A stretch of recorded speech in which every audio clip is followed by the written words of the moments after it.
Doctor Héctor, te vamos a convertir en coanfitrión por si gustas compartirnos algún material en pantalla o no sé si gustas que te apoyemos de este lado para compartir algún apoyo visual que tengas. Tú indícanos, por favor. A ver, te mando algo, si dame un segundito. O si puedes, ¿a qué correo te lo puede mandar Sam? ¿O te lo mando yo por WhatsApp? Cualquier forma, de las dos maneras puede ser. También lo puede poner aquí en el chat de Zoom, si tiene Ah, ok, acceso al chat. Ahí también puede compartir algún archivo que quiera que pongamos en pantalla. perfecto. Si quieres, Jorge, a lo mejor irlo presentando a nuestro invitado, al doctor Héctor Martínez. Claro, perfecto. Ok, bueno, pues ya estamos grabando, ¿correcto? Ya estamos grabando, ya estamos en Facebook, estamos en el tercer curso, en el segundo curso, Así en la es. última sesión, el segundo curso del seminario París 24, Cobertura, Implicaciones, Impacto. Hoy es sábado 29 de junio. Estamos teniendo una jornada de primerísimo nivel, el día de hoy hablando de atletas olímpicos. Ya hablamos en la primera charla sobre los atletas en el marco del deporte espectáculo. En la segunda magnífica plática hablamos sobre las mujeres en los Juegos Olímpicos modernos, y especialmente en París. Y para cerrar con broche de oro, un especialista en temas de medicina del deporte, vamos a platicar sobre las implicaciones de los atletas olímpicos eh, desde el punto de vista de esta especialidad tan importante. Así que le cedo la palabra a el profesor Jorge Vadillo Nieto, que junto con Hugo León Centeno, de la Ibero de Puebla, Ibero Ciudad de México y Claro Sports, estamos llevando a cabo este seminario internacional desde la Ibero Ciudad de México. Así que muchas gracias, Jorge, y adelante. Muchísimas gracias, maestro Samuel. Bueno, pues gracias por continuar en esta que es la jornada de cierre del curso número 2 de nuestro seminario, el curso número 2, no perder de vista, que se llama los Juegos Olímpicos Modernos, en el cual a lo largo de 4 sábados pues hemos venido desarrollando con distintos ponentes, pues evidentemente una versatilidad de temas muy interesantes, ya concretamente de lo que son los Juegos Olímpicos en la era moderna, dejando atrás un poco lo que vimos también en el curso, ¿no? Que fue dedicado a los Juegos Olímpicos, pues en la era antigua. Y efectivamente hoy sábado, bueno, pues estamos llegando ya hacia el bloque final de nuestra sesión, con esta charla que bien has mencionado, y que correrá a cargo del doctor Héctor Martínez Meléndez, a quien tengo el gusto de darle la bienvenida a nombre de la Ibero Ciudad de México y de la Ibero Puebla. Y desde luego también compartirles algunas parte de lo que ha sido su trayectoria académica profesional del doctor Héctor antes de cederle el uso de la palabra. Y bueno, pues en este orden de ideas, mencionarles que el doctor Héctor Martínez es egresado de la Universidad Nacional Autónoma de México, de la Facultad de Medicina, y bueno, pues ha tenido una trayectoria sumamente interesante dentro de lo que es el campo de la salud y más específicamente de la medicina deportiva, que lo ha llevado a ocupar distintas posiciones y en este entendido pues también a acumular experiencia sumamente interesante en todo este bagaje del deporte federado, del deporte olímpico. Y bueno, pues algunas de las posiciones que ha ocupado el doctor Héctor Martínez han sido como director médico de CONADE, la Comisión Nacional de Cultura Física y Deporte, en un periodo de 2016 a 2019. Ha sido también subdirector médico de la CONADE de 2008 a 2016, médico de las selecciones nacionales de 2008 a 2019, así como también coordinador médico en 4 Olimpiadas que fueron Pekín, bueno, Beijing 2008, Londres 2012, Río 2016 y bueno, pues también los Juegos de Buenos Aires en 2018. Comentarles también que, bueno, el doctor Héctor Martínez, actualmente, si no me equivoco, doctor, y si es el caso, me corriges, por favor, pues también forma parte de la Universidad Nacional Autónoma de México como catedrático, como docente. El doctor Héctor Martínez, bueno, pues también ha llevado a cabo algunos emprendimientos personales en materia de medicina del deporte. Y bueno, pues también a título personal, agradecerte, doctor Héctor, siempre pues por aceptar estas invitaciones. El doctor Héctor Martínez, bueno, debo apuntar que fue compañero mío en la UVM cuando coincidimos en los posgrados de tanto de fisioterapia como de nutrición deportiva. Ahí tuve el gusto de conocerle hace unos, ¿qué será?, 8 o 10 años aproximadamente. Y posteriormente el doctor, pues en algún momento, y aquí que están Priscila y Ramiro, no me dejarán mentir, el doctor Héctor Martínez en algún momento, sobre todo en los años de la pandemia, fue asiduo asistente a los lives que realizábamos en la página o en el Instagram de Fusión Mercadotecnia Deporte, y la verdad es que siempre ha tenido esa muy buena disposición para participar, para compartirnos experiencias, conocimiento, y en ese sentido, bueno, pues doctor Héctor, de verdad, muy contento de que hayas aceptado esta invitación, y pues ya te cedo el uso de la palabra para poder escuchar todas tu exposición. Pues bienvenido y encantado de recibirte, doctor.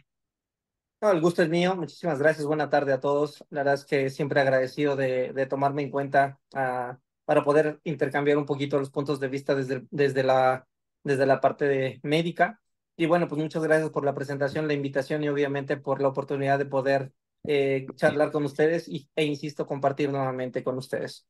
Bueno, pues yo quisiera platicar un poquito acerca de la gran labor que tiene la medicina deportiva en eventos tan magnos como los Juegos Olímpicos. Como saben, cada 4 años se junta la élite de la parte deportiva en una ciudad específica del mundo para justamente establecer las nuevas marcas o los nuevos retos desde el punto de vista de las disciplinas deportivas clásicas y también obviamente es importante mencionar las disciplinas emergentes, ¿no? Que cada vez más se practican alrededor del mundo y que juntan el puntaje determinado para poderse establecer como una disciplina deportiva en unos Juegos Olímpicos.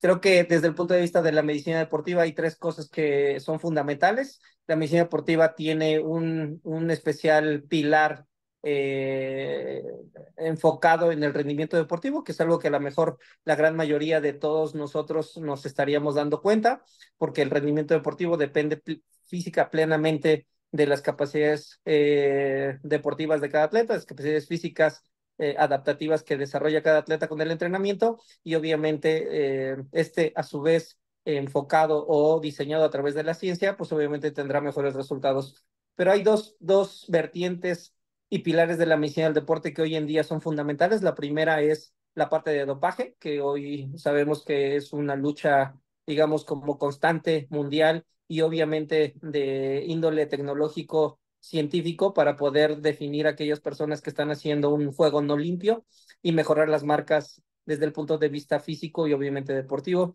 Y la otra parte es la parte de las lesiones deportivas y obviamente la salud del atleta. Y dentro de este rubro, especialmente el último, el de la salud del atleta, pues entonces tenemos unas variantes específicas, ¿no? La salud mental del atleta, la salud física del atleta y la salud metabólica, o en este caso nutricional del atleta. Creo que hoy en día las diferentes vertientes que tiene el Comité Olímpico Internacional junto con diferentes federaciones internacionales deportivas y no necesariamente deportivas, sino también algunas otras instituciones que están íntimamente ligadas al deporte mundial, al deporte elite, toman en cuenta los diferentes fenómenos tanto de salud como de rendimiento y obviamente, como dije en el determinado momento, de dopaje en el alto rendimiento deportivo, en este caso en las competencias internacionales y en las competencias de orden olímpico.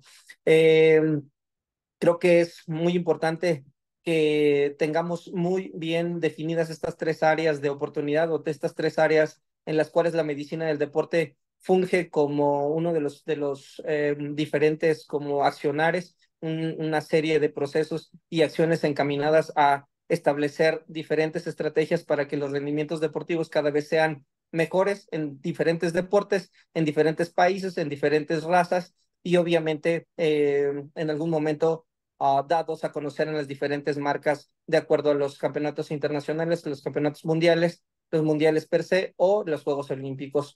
Y bueno, desde el otro punto de vista, la parte tecnológica, ¿no? La parte científica, estableciendo una serie de dinámicas, una serie de mejoras que pueden terminar en las capacidades físicas del deportista. Y por último, la parte de toda esta ciencia y esta tecnología encabezada desde la Agencia Mundial Antidopaje para buscar a aquellas personas que están haciendo hasta cierto punto un poco de trampa para mejorar los objetivos de desempeño físico del deportista. Entonces, creo que esos son, insisto, de forma introductoria, las diferentes capacidades o las diferentes formas de organizar las acciones desde la medicina deportiva y que, bueno, hoy tienen una serie de elementos encaminados justamente pues, a establecer estrategias para esto. Algo que me gustaría mencionar que hoy en día está muy en boga y que, bueno, a nivel mundial, la parte de salud emocional o la parte de salud mental del atleta es algo que nos gustaría tener como, entre paréntesis, un apartado, puesto que el deportista hoy se calcula que en la población internacional, nacional, perdón, en la población internacional o mundial, entre el 11% de la población tiene problemas de salud mental. Sin embargo, un artículo publicado el año pasado en uno de los científicos más importantes acerca de problemas de salud mental en deportistas está haciendo un cálculo de alrededor del 34% de los deportistas elite y 27% de los deportistas en formación tienen problemas de salud mental, al menos tienen distintos signos o síntomas asociados a problemas de salud mental. Entonces, hoy en día la medicina deportiva no solamente se encarga, insisto, de la parte de rendimiento deportivo, sino también de algo que está quejando a una población tan específica y tan, digamos, como especial como es la población deportiva.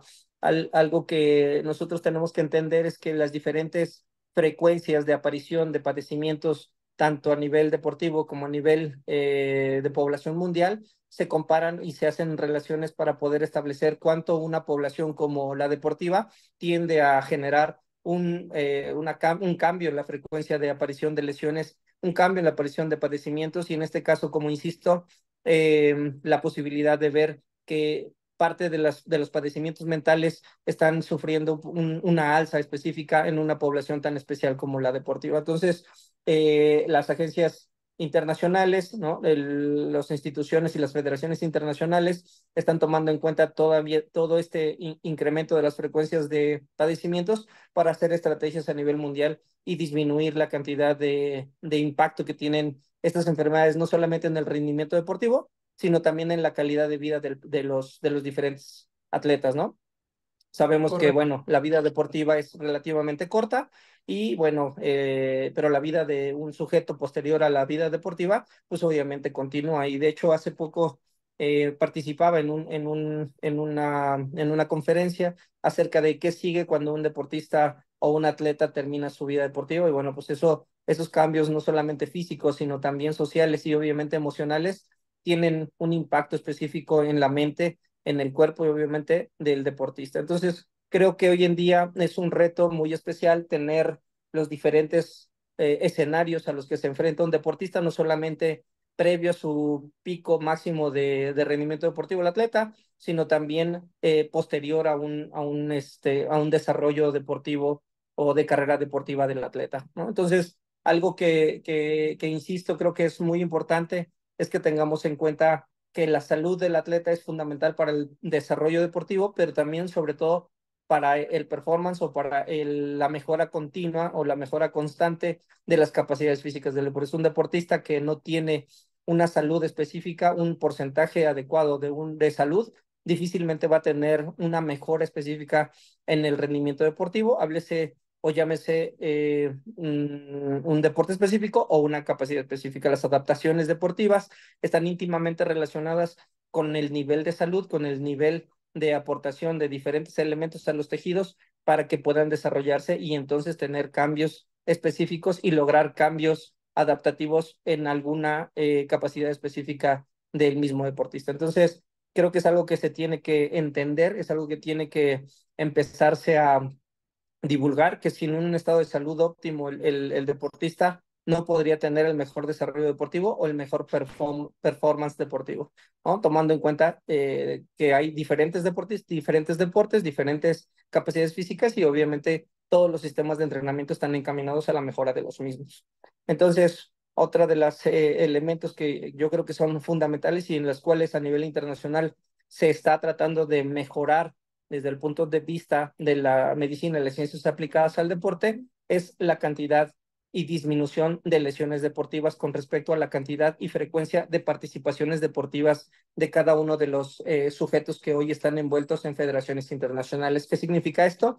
Que hay un grupo de personas y científicos relacionados con saber el impacto de la cantidad y frecuencia cada vez mayor de participación de eventos competitivos, es decir, cada vez más competencias y los programas de entrenamiento cada vez sometidos a más premura para poder hacer adaptaciones deportivas en el sujeto y que no logren realizarlas. Entonces, ese es un factor de riesgo muy grande para la cantidad y frecuencia de lesiones deportivas que hoy se están dando a nivel mundial. Entonces, creo que las estrategias de hoy en día están basadas mucho en la estadística que los sujetos, que las federaciones o que los grupos nacionales están dando a nivel internacional para poder entender los fenómenos no solamente deportivos desde el punto de vista económico-deportivos, sino hoy desde el punto de vista de la salud del deportista y de las diferentes afecciones a las que he sometido los diferentes deportes o diferentes grupos deportivos. No sé si hasta aquí hay alguna pregunta o quisieras hacer alguna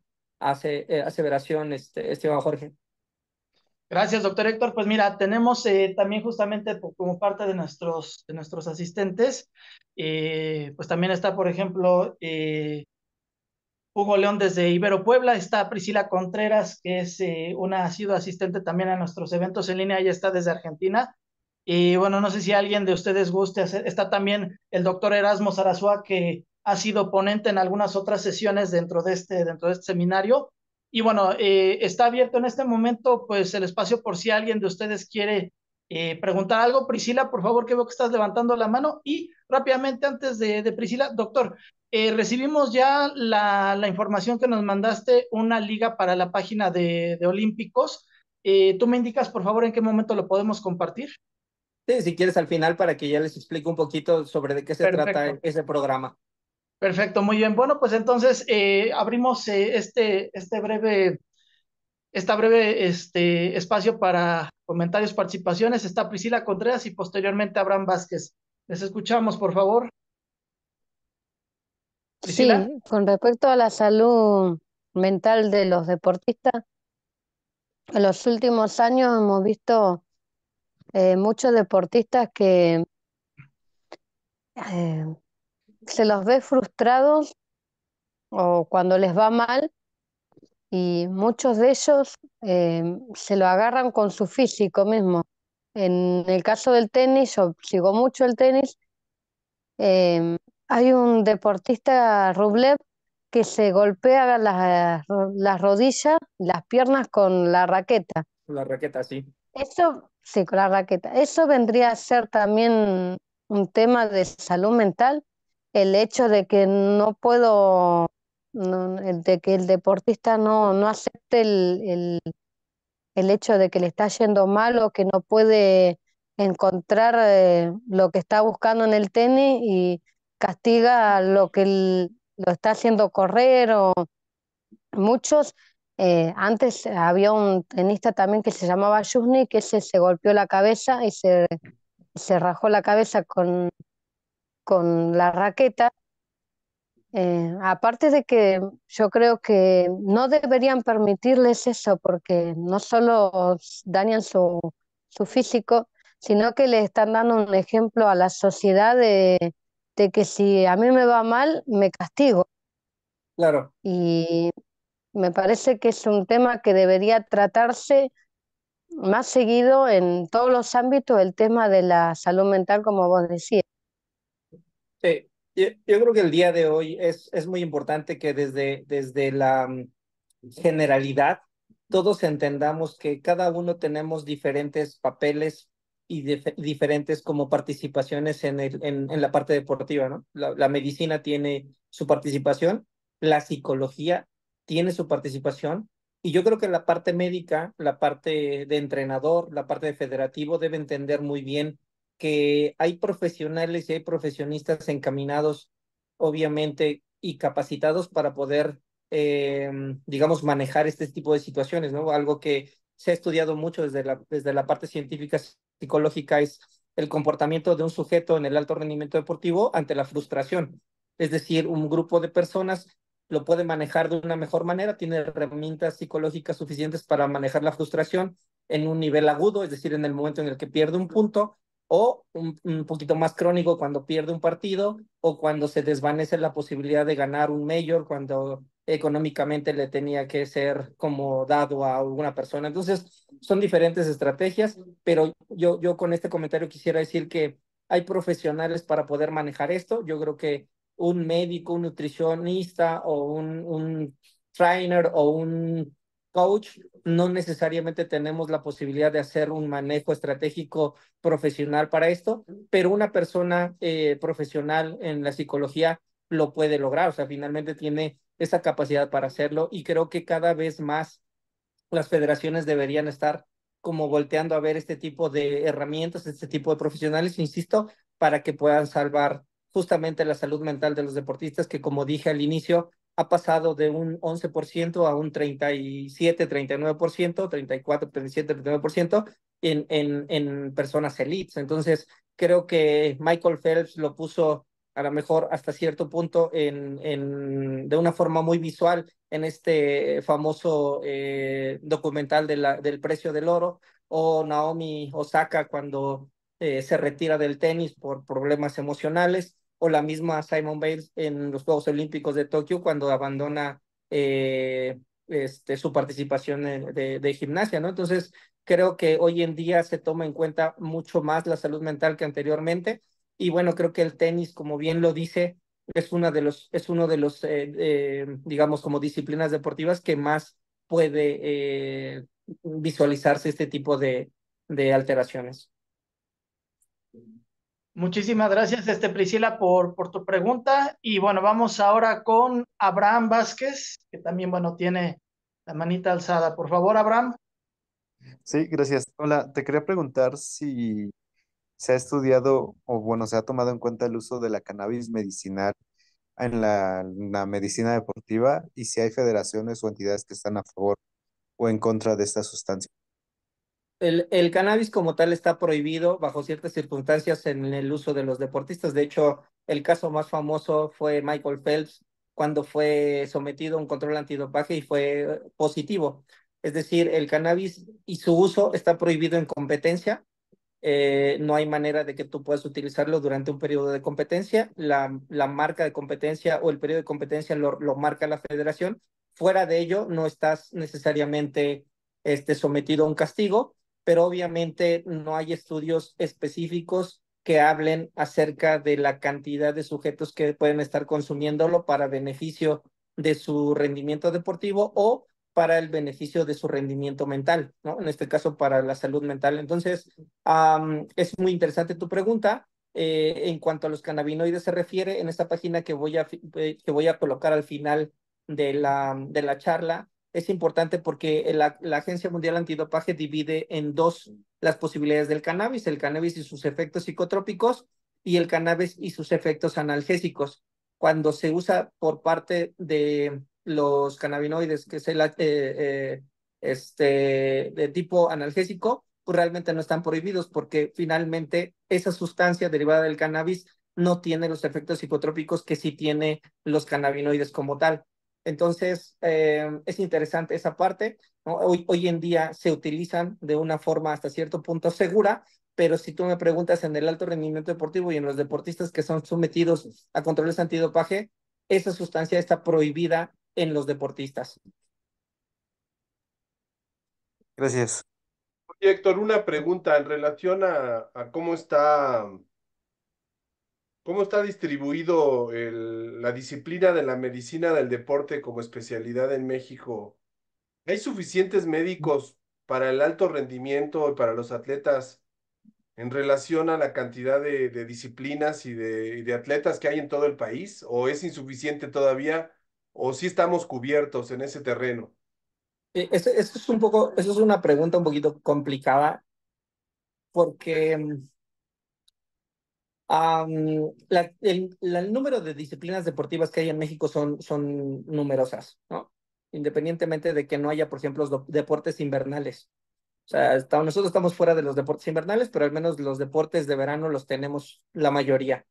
Aún así, la cantidad de profesionales dedicados a la medicina deportiva es bajo, ¿no? O sea, tendríamos que entender que por cada disciplina deportiva, por cada federación deportiva, hay un pool de deportistas, ¿no? Desde infantiles, ¿no? Pasando por los juveniles, los mayores y obviamente pues los elites. Entonces, creo que en ese sentido, la gran mayoría de las federaciones deportivas carecen de la cantidad de profesionales en medicina deportiva referentes. Ahora, por otro lado, y quiero ser como muy concreto en esto, creo que también es deficiente la calidad en la formación de la medicina deportiva en México. Y eso lo hemos visto un grupo de profesionales que no necesariamente nos forjamos y nos formamos en México, ¿no? Algunos tuvimos la posibilidad o la oportunidad de salir a hacer algunos posgrados y bueno, pues ahí es donde radica la diferencia entre cómo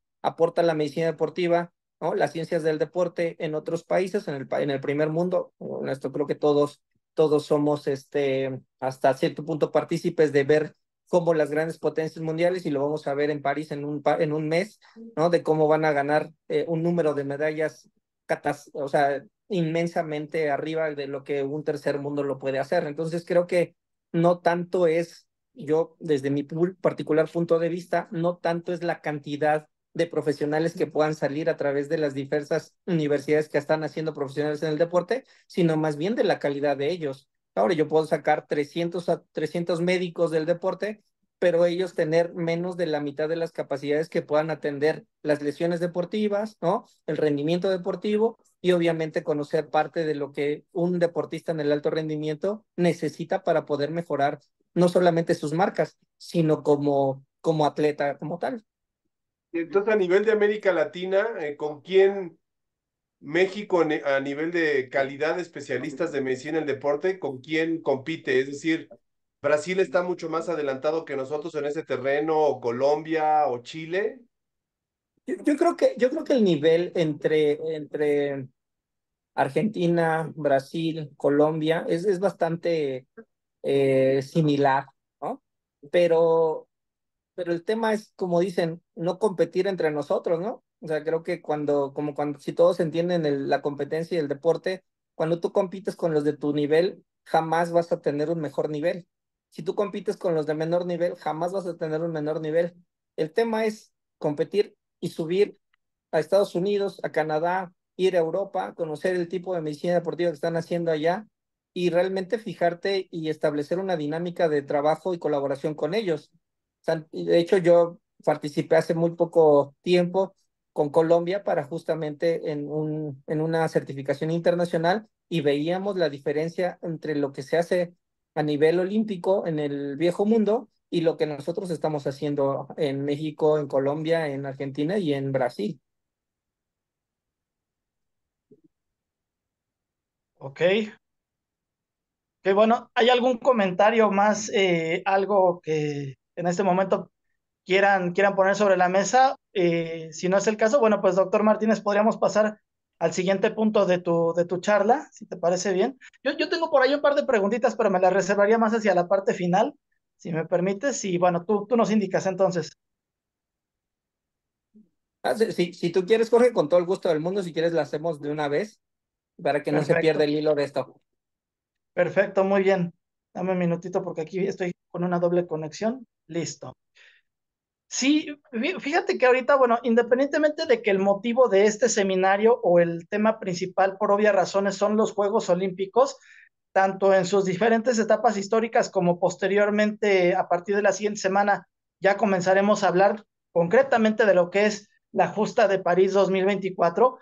Eh, hay un tema que en su momento yo platiqué contigo en aquellos lives que hacíamos y que ahorita, bueno, pues de alguna manera, si bien es cierto que no es mayoría, al menos hasta donde podemos ver en los eventos masivos y lo que nos dicen los medios de comunicación, afortunadamente no se presentan tantos casos, al menos en lo que es visible. Recordarás que en aquella ocasión platicábamos de un tema bien sensible como eran las muertes súbitas en el deporte. Y eso porque justamente hace 3 años que estaba la Euro 2020-21 en distintas partes, en distintos países de la Unión Europea. Recordarás el caso de este jugador de Dinamarca, Eriksen, que se desvaneció en pleno campo. Y hace justamente pocos días, en un enfrentamiento entre Hungría y Escocia, si no mal recuerdo, como parte de la Euro en este año, eh, un choque de cabezas entre un atacante de Hungría y el arquero de Escocia y deja conmocionado por unos minutos al jugador de Hungría en el terreno de juego. Yo tuve una suerte de déjà vu porque vimos o tuvimos oportunidad de ver una situación muy similar, quizá como fuera de un protocolo extraoficial o de algo que se está volviendo costumbre, que los propios compañeros de equipo, salvaguardando un poco la integridad, la dignidad, la privacidad y la intimidad del momento, se colocan en formación para rodear a su compañero y que las cámaras de televisión no permitan ver en ese momento la intervención médica. Ese es un punto que me llamó mucho la atención, esta, estas acciones que están tomando los propios jugadores, bueno, en este caso en los deportes de conjunto, y también algo que me llamaba mucho la atención particularmente respecto a la velocidad o capacidad de respuesta de los profesionales de la salud que están en cancha. No sé si habrás tenido oportunidad de ver la imagen, doctor Héctor, pero los paramédicos o la gente que lleva o que transporta la camilla hacia el interior de la cancha, al momento de que ingresan para atender al jugador de Hungría, ingresaron, pues no rápido, pero sí ingresaron pues casi que caminando. Y algunos jugadores de Hungría rompen la formación que tenían y prácticamente se dirigen corriendo hacia los médicos o hacia los paramédicos y prácticamente los estaban casi jaloneando, los estaban empujando para que se dieran prisa a correr e ir hacia la atención de su compañero que estaba en el suelo. Son particularmente escenarios que me llaman la atención y a 3 años de que ocurrió lo de Christian Eriksen y a 20 años que ocurrió aquella tragedia del jugador de Camerún, de Mark Vivian Foe, en una Copa Confederaciones, recordarás. ¿Cómo valoras tú o cuál es tu perspectiva de estos protocolos de atención inmediata, por así decirlo, ante una situación de este tipo, sean deportes de conjunto o en deportes individuales? Sí, la situación es la siguiente. En el deporte hay muertes, ¿no? Y se calcula que una cada 200. Hay dos estadísticas, la estadística en jóvenes y la estadística en deportes, perdón, en deportistas mayores. Los menores de 35 años tienen dos posibilidades grandes de morir. La primera es que tengan trastornos básicos y, digamos, como hereditarios del corazón. Y los de arriba de 35 años mueren por alteraciones regularmente de tipo coronario, como el resto de la población, es decir, que tienen una aterosclerosis. Esa aterosclerosis es un tapón de grasa en las arterias, se destapa, perdón, de alguna manera se rompe, tapa las arterias y muere infartado. Pero los menores de 35 años tienen alteraciones de dos tipos, ¿no? Las del crecimiento anómalo del corazón, sometido a este corazón a grandes esfuerzos durante muchos años, remodela el corazón, altera la conducción y el atleta muera. Puede crecer mucho el corazón o en una parte específica en este caso del Mediterráneo, hay alteraciones muy importantes en la conducción del nervio, de los nervios del corazón, y bueno, cuando son sometidos a grandes esfuerzos, estos fallan y pueden morir. Entonces, en general, las dos grandes, digamos, como muertes del corazón están asociados a si son mayores de 35 años o menores de 35 años, pero hay un tipo de muerte diferente, el tipo traumática, y que incluso puede ser mayor que la de tipo de origen cardíaco. Entonces, de hecho, la gran mayoría de los deportistas que mueren de origen traumática está relacionado con trastornos, o perdón, con traumatismos craneoencefálicos o con traumatismos múltiples, ¿no? En varias partes como de tu cuerpo. Entonces, las estadísticas van de una en cada 100 o 200,000 sujetos hasta en aquellos deportistas que son un poquito más en número, que va de una en cada 40,000 sujetos. Entonces, las diferentes estadísticas van de acuerdo a los diferentes deportes y a las diferentes edades, pero siempre habrá el riesgo de una muerte en un sujeto.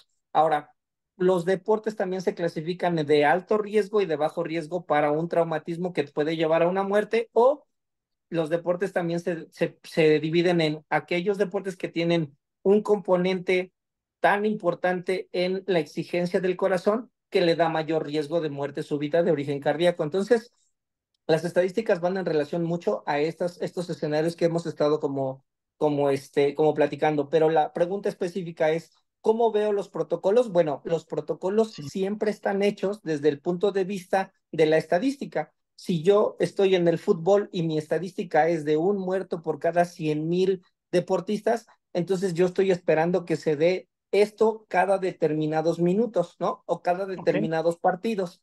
Sin embargo, por ejemplo, si yo voy al boxeo, en el boxeo hay una muerte cerebral por cada determinado número de rounds, que es mucho más frecuente que la cantidad de muertos que hay en el fútbol. Entonces, mi escenario está de acuerdo a la estadística dada en las investigaciones diferentes, ¿no? Entonces, cuando yo como médico del deporte o como encargado de la medicina del deporte de algún deporte específico, válgame la redundancia, yo debo saber mi estadística para que cuando haya un evento deportivo, entonces yo esté al pendiente de lo que puede pasar. Y esto nos pasó mucho, o pasa mucho cuando vienen a México los campeonatos mundiales o los diferentes juegos que pueden ser panamericanos, centroamericanos y demás, y se hace una estrategia estadística de acuerdo justamente a la cantidad de muertes que puede haber, ¿no? Ya sea de origen traumático o de origen cardíaco. Entonces, creo que los elementos necesarios para poder atender a una urgencia, a una emergencia como la que estás comentándonos, Jorge, creo que va mucho en relación a qué deporte es, ¿no? Por ejemplo, el fútbol americano, hay una estadística que dice que hay un evento catastrófico cada 40,000 sujetos, eso quiere decir que cada determinados partidos yo voy a tener una conmoción y esa conmoción debe atenderse con un protocolo específico. ¿Cuántos Sí. médicos hay en el campo? Hay 4 médicos, ¿no? 2 de ellos son de tales características, uno es el neurocirujano y todas las herramientas que están alrededor del sujeto están hechas para cortar, ¿no? Todo el equipo que puede tener, que es muy diferente al fútbol soccer, ¿no? El fútbol soccer solamente tienes una playera, la cortas sin ningún problema, ¿no? Lo puedes movilizar sin ningún problema, pero el jugador de fútbol americano no. Tienes una barra, tienes un casco, tienes un shoulder, Entonces, de acuerdo al tipo de deporte y a la estadística que hemos estado platicando, el modelo y el protocolo están diseñados para eso. ¿Qué Sí, ha hecho la Federación Internacional? Tratar de estandarizar esos modelos para que en Estados Unidos, en México, en Zimbabue, en tal, donde haya este deporte, pues obviamente se pueda hacer de la misma manera. Lamentablemente la estandarización internacional cuesta mucho trabajo y bueno, ahí es donde entra el comentario anterior, ¿no? Qué tan capacitados son los médicos en México para poder atender esos modelos? Pues la verdad es que no necesariamente todos pueden hacerlo. sí, fíjate que justo me leíste la mente porque ahora que mencionaste lo del fútbol americano, si bien puse en mi punto anterior, la mayoría de ejemplos, por no decir todos, fueron relacionados con el fútbol profesional o con el soccer, me hiciste recordar, bueno, es que en el fútbol americano es evidente que creo que la mayoría de eventos de este tipo dentro de un campo de juego se pueden dar más en el orden de las conmociones, pero justamente fíjate que estaba recordando el caso de este jugador de los Bills de Buffalo que hace 1 o 2 años, en pleno campo de juego en un partido contra Damar Hamlin de los Bills de Buffalo, en un partido contra los Jets de Nueva York, ni siquiera fue una conmoción, en él fue concretamente un paro cardíaco que se desvaneció en pleno partido. Y bueno, pues al paso del tiempo, como el caso de Christian Eriksen, afortunadamente el hombre consigue salvar la vida y fue un caso, digo, también dramático, digo, a mí me da la impresión un poco lejano a lo que suele ser más común en el fútbol americano con respecto a estos eventos médicos que podrían denominarse, quizá falta de otra palabra, emergencias o urgencias dentro del campo. Y bueno, te digo, me llamaba mucho la atención, insisto, retomando el ejemplo de lo que ocurrió ahora en la Euro, esto que te comentaba de que los jugadores de Hungría, al ver que tardaban en entrar las asistencias al terreno de juego, yo no sé, yo no pude percatarme si fue más por indicación o no del árbitro que permitía el acceso, pero al momento de que entran lo hacen con una pasividad de que los propios jugadores corren para apurarlos, en esa Claro, desesperación de que su compañero quizá pues, ya requería un apoyo más inmediato. claro. Este, adelante, perdón. Sí, aquí el tema es que los modelos están hechos ya a nivel internacional. O sea, hay asociaciones internacionales, por ejemplo, la Asociación Americana del Corazón tiene protocolos establecidos con tiempos. Es decir, cuánto tiempo tienes para poder llegar a la persona que perdió la conciencia por un probable origen neurológico o por un probable origen cardíaco. Bueno, Ujú. estos protocolos deben establecerse a nivel mundial, pero insisto, si la capacitación y los protocolos no fueron dados adecuadamente y no fueron pasados adecuadamente en su momento, pues obviamente ese protocolo va a fallar porque la estandarización falló. Y entonces la repercusión en probabilidad de vida del sujeto, pues entonces empieza a disminuir. Hay una estadística muy importante que a nivel internacional se conoce. Por cada minuto que tú pierdas de una buena, digamos, reanimación cardiopulmonar en un sujeto, estás perdiendo el 7 al 10% de probabilidades de vida del sujeto. Eso quiere decir que si tú pasas 3 o 4 minutos tardíamente después de que haya parado el corazón, no hay manera de que tú recuperes a un sujeto ahí. Se estás perdiendo más o menos el 40 al 50% ya por el mismo hecho de haber tardado 4 minutos. Entonces, creo que los modelos están hechos siempre y cuando se estandaricen para poder mejorar las probabilidades de atención, de sobrevida del sujeto y obviamente de la mejora de la función, pero si no se lleva a cabo, pues eso falla y finalmente pues repercute en el padecimiento determinado o la muerte del sujeto, ¿no? Aquí el jugador de los Bills, pues obviamente tuvo una atención de primera, ¿no? Tuvo una atención con un protocolo perfectamente establecido, no lo atendieron una persona, lo atendieron alrededor de 10 personas y hoy en día está viéndose la posibilidad de que regrese a jugar al campo, ¿no? Ese es el gran beneficio de tener una buena capacitación, un buen modelo, una buena estadística y obviamente una serie de profesionales encaminados a salvarle la vida a un sujeto. Pues bastante concreto lo que nos estás comentando. Y ahora como un siguiente punto, pues aunque entiendo que esto ya forma parte de quizá esfuerzos más particulares entre clubes, entre ligas, entre lo que son los eventos como torneos, copas, carreras, etcétera, el hecho de que todo este tema de la salud deportiva, evidentemente en beneficio pues de los actores principales, que son los deportistas, eh, ¿cómo se viene dando toda esta cuestión? Si es que, bueno, que seguro sí la hay en cuestión tal vez de la estandarización de procesos, etcétera, en el entendido de, eh, sobre todo en el deporte profesional, la necesidad, o más que necesidad, la obligatoriedad de que dentro de los distintos escenarios haya como tal, como parte de la infraestructura y de la propia organización, un espacio exprofeso para la atención de este tipo de urgencias que se pueden dar, concretamente hablando de salas de choque perfectamente equipadas pues, con desfibrilador, etcétera, pasando por el famoso carrito de las desgracias, como coloquialmente le decimos o se le dice en México. Insisto, en el sentido que esto yo creo que es más cuestión de la propia organización y de la logística que tienen las ligas, pero tú, concretamente en el caso de México, ¿cómo observas o qué es qué es lo que observas en este punto? La Liga MX desde hace algunos años incorporó justamente, si no me equivoco, parte de estos protocolos médicos. No sé si estos protocolos lleguen inclusive a las divisiones inferiores, como puede ser la Liga de Expansión o la Segunda División.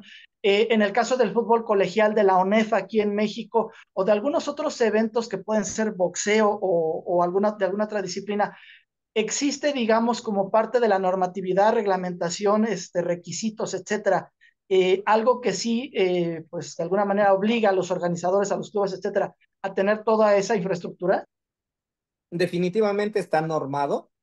El Sí. problema es que de la norma a la realización siempre hay un trecho, ¿no? Entonces, bien lo dijiste, la parte más comercial, la parte más profesional, regularmente lo tiene más apegado, pero mientras más despegado de esa parte profesional y de, digamos, como de la primera división o de los más profesionales, ¿no? Las fuerzas inferiores, la parte recreativa, la parte como amateur de las diferentes federaciones, pues cada vez lo tienen menos. Eso es un hecho, o sea, finalmente los protocolos están dados, la normatividad está puesta, pero llevarlo a cabo en la mayor cantidad de los deportistas federados, pues se vuelve cada vez más complicado, ¿no? Eso es algo que lo entendemos desde el punto de vista económico y social, y lo vemos en la estadística, o sea, en los barrios, ¿no? En los deportivos populares, ¿cuánta gente no muere el fin de semana porque recreativamente va y juega, ¿no? Porque recreativamente va y le golpean el pecho, porque va y recreativamente le golpean la cabeza, porque se cae el ciclista de fin de semana, porque, bueno, pues lo atropellan, ¿no? O sea, la estadística finalmente te da un escenario de cómo se comporta el deporte en los diferentes ámbitos, desde el profesional hasta el amateur, pasando por el Sí. recreativo. Entonces, aunque haya una normativa específica para una federación en un deporte específico, la verdad es que es muy difícil llevarlo a cabo porque no hay recursos ni profesionales ni económicos, obviamente materiales, para que tú puedas tener una salvaguarda, ¿no? En cada uno de los eventos deportivos que pueda organizar una federación todas las semanas, ¿no? O todos los meses desde el barrio, ¿no? De la delegación o de la alcaldía tal o del municipio tal, obviamente hasta, por ejemplo, el día de hoy que está haciendo en el Comité Olímpico Mexicano el Nacional de Atletismo de Primera Fuerza. Entonces, Correcto. creo que ahí radica la gran diferencia entre que se pueda hacer y no se puede hacer, no solamente por, digamos, por lo escrito que puede tener una norma, sino más bien por la factibilidad que puede tener las acciones y los profesionales haciéndolo. Muy bien. Antes de darle la palabra a Priscila, que nuevamente quiere participar con nosotros, me hiciste recordar ahorita en la cuestión del deporte amateur, un escenario que suele ser recurrente en distintas partes de la República, pero sobre todo en la Ciudad de México, cada domingo por la mañana, ahí en Circuito Gandhi o Chapultepec Reforma, con las carreras atléticas de 5 o 10 kilómetros, estas carreras temáticas que hay, en las cuales inclusive, llámese 5 o 10 kilómetros o maratones, nunca suele faltar, por ejemplo, sobre todo en el caso de un evento grande como lo es el Maratón de la Ciudad de México, que de a tiro por viaje cada año nos encontramos en las noticias que Un determinada muerto. cantidad, a veces son uno, dos o tres los corredores que no se inscriben al evento y que de manera informal corren a la par, pero que están, digamos, son susceptibles de sufrir alguna lesión, algún ataque, algún paro cardíaco, etcétera. Yo nunca he tenido oportunidad de ver eso, doctor, pero en este tipo de eventos que organizan empresas particulares, pero que están sancionados por la Federación Mexicana de Asociaciones de Atletismo, estos protocolos o esta atención médica también se le puede dar a estas personas que no pagan su inscripción y que se ponen a correr, o ya es algo aparte. No, yo creo que esa parte, ¿no? Obviamente, hay algo que nosotros conocemos, bueno, yo llevé una capacitación acerca de la red de asistencia médica. Cuando tú haces un plan estratégico en el cual estableces una estrategia para atender a 20,000 personas, a 30,000 o a 40,000 personas, por el simplemente de hecho de tener ya 40,000 personas, estás esperando al menos una muerte. Entonces, ¿Ok? en un evento así, ¿no? Por eso te decía que la estadística es fundamental porque tú ya sabes lo que esperas. Sí, Entonces, cuando nosotros armamos una red de asistencia médico-deportiva, ¿no? Estableces el número de sujetos, en cuánto tiempo, en las posibilidades de riesgo mayor en el kilómetro tal, hablando del atletismo, por ejemplo, sí. o del minuto tal en un juego deportivo, o del round tal en una pelea específica. Entonces, creo que ahí radica mucho el tema, ¿no? ¿Quién desarrolla ese plan médico deportivo, de estrategia de red de urgencias médico deportivas? Y bueno, Sí. pues ahí la persona que lo realiza, pues es el que tiene la responsabilidad y obviamente debería tener el conocimiento para poder tener una, dos, tres, cuatro, 10 ambulancias, ¿no? De un nivel 1, de un nivel 2, de un nivel 3, con un hospital de referencia cercano a 5 minutos, a 10 minutos, a 15 minutos, a media hora y tal. Correcto, pues muchísimas gracias por la respuesta, doctor. Y ahora sí, bueno, le damos el turno a Priscila. Adelante, por favor. ¿Tienes algún comentario, alguna duda para el doctor Héctor? Sí, mi tema justo era de lo que vos estabas hablando, del atletismo, que yo lo había planteado hace mucho y me habían dicho que cuando viniera este tema lo planteara, porque yo creo que el atletismo en tipo maratones eh, le falta mucho en la parte médica porque no todos, pero vemos muchos atletas que llegan apenas, algunos acalambrados, otros descompuestos, otros se desmayan. Yo creo que ese tema está, porque uno lo primero que ve a veces, en vez de decir, wow, lo logró, es mira cómo llegó. Como que hacen más esfuerzo del que deberían. ¿Y quién regula ese tema de la salud de los atletas, de cómo llegan? Porque no lo vemos en otras disciplinas, en las Olimpiadas, tan así eh, como se ve en el atletismo, en la marcha o en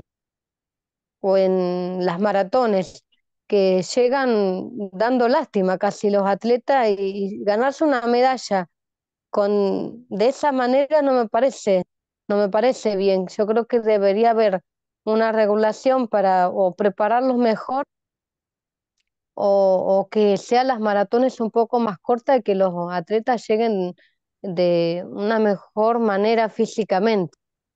Ese sería mi aporte.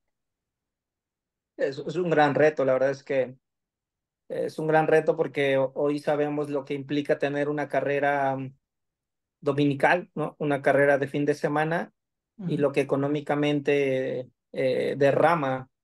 Entonces creo que aquí el tema, creo que ustedes lo han tocado ya en algún momento y lo tocarán, es que la parte económica es algo fundamental y que no puede obviarse en el deporte, ¿no? O sea, si esa carrera derrama 2 millones de pesos, pues difícilmente ya a alguien le conviene tener esa carrera, pues la verdad es que es complicado, pero tiene toda la razón, o sea, debería haber una normatividad que establezca el nivel de salud de los competidores y que es algo que se hace a nivel internacional, o sea, todos los deportistas que van a participar en París en un mes, pues obviamente tienen justo medido el riesgo, ¿no? De competencia que obviamente tendrán en unos Juegos Olímpicos, cosa que no pasa en la maratón de la Ciudad de México, ¿no? Y por eso decía Jorge, pues cada año, ¿no? Nosotros vemos una estadística de un muerto o de 2 muertos, ¿no? Por cada maratón que pasa. Sí, totalmente de acuerdo con este tema. Y ya con este punto que estás tocando, nos permites ir enlazando, pues ya hacia lo que será el final de tu charla. Son en este momento, bueno, pues ya estamos rebasando las 2:30. No sé si podemos disponer de tu tiempo, doctor, unos 10 minutitos más, si nos pudieras permitir, indícanos. Podrían ser 5 o 10 cinco porque minutitos. ya tengo aquí esperándome a alguien. Claro, perfecto. Muchas Simplemente para gracias. ir concretando, muchas gracias a ti por la buena disposición. Simplemente para concretar, bueno, que nos puedas comentar muy brevemente, a propósito de lo que mencionabas hace un momento, ¿qué esperar en París 2024? ¿Hay algún tipo de tendencia en el campo de la medicina deportiva, propiamente ya para los deportistas de alto rendimiento que estarán compitiendo? ¿Qué se vislumbra en este panorama inmediato para las próximas semanas? Bueno, yo creo que lo más importante de todo es que veremos nuevas marcas, ¿no? Ujú. Hace 2 días estaban las pruebas finales de Estados Unidos en los 100 metros, ¿no? Creo que veremos unas finales espectaculares, especialmente las de carreras de velocidad. Obviamente participará Kipchoge, que es el hombre récord hasta este momento de récord maratón, salvo que Kiptum murió hace unos meses. Pero bueno, pues creo que la expectativa que tenemos acerca de las marcas pues es fundamental y yo les ponía un poquito el plan que tiene el Comité Olímpico Internacional junto con la Agencia Mundial Antidopaje de buscar ciertas sustancias específicas que han creado en los últimos Sí. meses y en los últimos años, porque el protocolo y el programa de prevención del dopaje está siendo extremadamente riguroso, ¿no? Han venido Ujú. meses complicados para los atletas porque han estado sometidos a diferentes juegos, diferentes protocolos de control antidopaje y bueno, ahora Ujú.